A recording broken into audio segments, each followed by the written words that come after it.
Did you know that every Tesla rolling off the assembly line depends on a single metal controlled by Indonesia and processed by China? While Elon Musk talks about revolutionary battery breakthroughs, Tesla's entire empire hangs by a thread made of nickel, and that thread is held by America's biggest rival. Here's what's really happening behind the electric vehicle revolution that could reshape the global economy and America's technological future. Tesla's success story has always been about breaking free from traditional automotive constraints, but there's an uncomfortable truth the company rarely discusses. Tesla vehicles require approximately 50 kilograms of nickel each, and the company's latest 4680 battery cells contain 82% nickel content. This isn't just a materials challenge, it's a geopolitical vulnerability that places Tesla at the mercy of supply chains controlled by nations whose interests don't always align with American strategic goals. Indonesia dominates global nickel production with 61% market share, mining over 1.6 million tons annually. But here's the critical detail most analysts miss. Tesla can't use Indonesian nickel directly. The raw materials must be refined and processed, and China controls approximately 75% of Indonesia's nickel refining capacity through Chinese companies operating within Indonesian facilities. This means Tesla's supply chain runs through Beijing, whether the company acknowledges it or not. The numbers reveal the scale of this dependency. Tesla's nickel demand has exploded from 50 tons annually in 2008 to over 3,000 tons projected for 2025. With Tesla's production targets, this dependency will only deepen. Each Cybertruck requires even more nickel than traditional Tesla models due to its larger battery pack, making the company increasingly vulnerable to supply disruptions. Recent developments have amplified these concerns. In July 2025, China implemented new export controls on 8 critical battery technologies, including lithium iron phosphate processing methods and cathode material production techniques. These restrictions require Chinese companies to obtain government licenses before transferring battery technology overseas, effectively giving Beijing veto power over global EV battery manufacturing. The timing isn't coincidental. It represents a strategic move to consolidate China's dominance in the EV supply chain, just as American companies are attempting to build domestic battery manufacturing capabilities. Tesla's response has been to diversify, but the results expose the complexity of the challenge. The company has struggled with its 4680 battery production at Gigafactory Texas, with reports indicating Tesla considered halting production due to unsatisfactory energy density and higher-than-expected costs. Despite producing 100 million 4680 cells by September 2024, Tesla still can't manufacture enough to meet demand, forcing the company to rely on external suppliers, many of whom source materials from China. The competitive landscape has shifted dramatically while Tesla wrestles with these supply chain challenges. China's BYD overtook Tesla in global electric vehicle sales in 2024, selling 1.77 million battery-powered vehicles compared to Tesla's 1.73 million. More concerning for Tesla's future is the technological leap Chinese manufacturers have achieved. CATL, the world's largest battery manufacturer, unveiled its second-generation Shenxing battery in April 2025, promising 320 miles of range from just 5 minutes of charging. BYD's competing technology offers 250 miles in 5 minutes. By comparison, Tesla superchargers require 15 minutes to deliver 200 miles of range.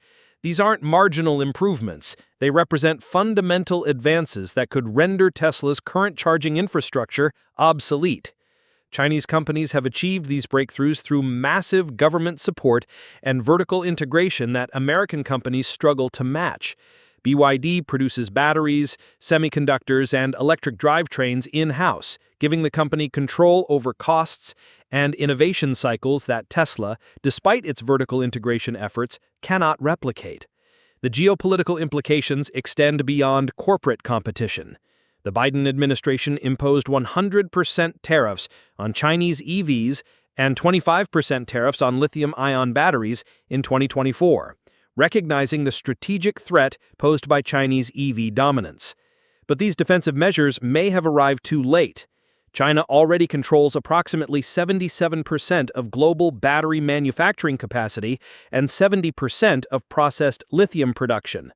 The country has effectively locked Western manufacturers out of the most cost-effective supply chains. Recent trade tensions have escalated these vulnerabilities. In July 2025, the Commerce Department announced preliminary tariffs of 93.5% on Chinese graphite, another critical battery component. Graphite comprises less than 8% of a battery's cost, but doubling its price could increase battery costs by $1,000 or more per vehicle. Tesla, along with other manufacturers, had lobbied against these tariffs, arguing in a February letter to government officials that domestic suppliers have not yet demonstrated the technical capacity to produce commercial amounts of battery graphite at the quality and purity required. The quantum battery narrative adds another layer to this complex story. While researchers at RMIT University and CSIRO achieved a 1,000-fold improvement in quantum battery storage time in July 2025, extending energy retention from nanoseconds to microseconds, these advances remain laboratory curiosities. Quantum batteries face fundamental scalability challenges that prevent near-term commercialization. The technology requires precise atomic scale engineering and controlled environments incompatible with mass production. Industry experts suggest practical quantum battery applications for EVs remain unlikely before 2040-2050. Indonesia's position in this geopolitical chess game has become increasingly complex. Tesla signed a $5 billion nickel purchase agreement with Indonesian suppliers in 2022, but environmental and social concerns have complicated the relationship. Indonesian nickel mining has been associated with deforestation, water pollution, and worker safety issues. Environmental groups representing Indonesian and American civil society organizations have urged Tesla to reconsider its involvement in Indonesia's nickel industry due to these devastating environmental impacts. The human cost has been significant. Investigations have documented dangerous working conditions, worker injuries, water pollution, and rainforest destruction in Indonesian nickel mining operations connected to Tesla's supply chain. These concerns aren't merely reputational risks. They represent potential supply chain disruptions if international pressure forces changes in mining practices or if Indonesian environmental policies restrict production. Tesla's attempt to reduce Chinese dependency through its China-free battery strategy has shown mixed results. The company has made progress in lithium refining and cathode active material production, but faces technical hurdles in scaling its dry battery electrode process. While Tesla claims its 4680 batteries are now the company's cheapest cells per kilowatt-hour, production challenges have prevented the technology from reaching the scale necessary to reduce reliance on external suppliers. The broader implications for American economic security are substantial. The Foundation for Defense of Democracies warned in July 2025 that China's battery dominance threatens U.S. national security and economic interests. The report highlighted that China controls 94% of lithium iron phosphate battery production and 70% of global processed lithium.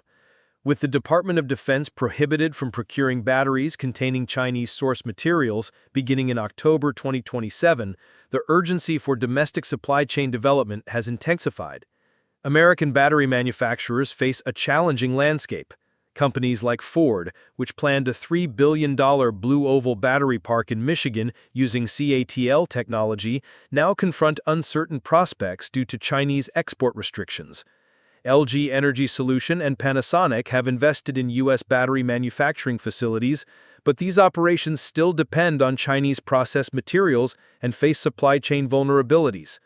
The timeline for addressing these dependencies is compressed. Tesla and other American manufacturers must navigate immediate supply chain risks while building long-term resilience. The company's partnership with CATL for technology licensing at Gigafactory Nevada, expected to launch in 2025, illustrates the paradox. Tesla needs Chinese technology to reduce Chinese dependency. Alternative battery chemistries offer some hope. Tesla's expansion of lithium iron phosphate battery production, which eliminates cobalt and reduces nickel content, represents progress towards supply chain diversification. However, LFP batteries sacrifice energy density for cost and safety benefits, limiting their applicability for Tesla's premium long-range vehicles. The company's exploration of aluminum-ion battery technology could provide a longer-term solution, but commercial viability remains years away. The competitive pressure continues mounting. Chinese manufacturers aren't just competing on price, they're advancing on technology fronts where Tesla once held clear advantages. CATL's latest batteries can charge effectively in freezing temperatures, addressing a significant limitation of current EV technology. These innovations, combined with China's manufacturing scale and government support, create a formidable challenge for American companies attempting to maintain technological leadership. The resolution of these challenges will likely determine whether America maintains its position in the global EV market or becomes dependent on Chinese technology for its transportation electrification. Tesla's success in navigating these supply chain vulnerabilities while maintaining its innovation edge will serve as a bellwether for American competitiveness in the clean energy economy. The stakes extend beyond corporate profits to encompass national economic security and technological sovereignty in an increasingly multipolar world.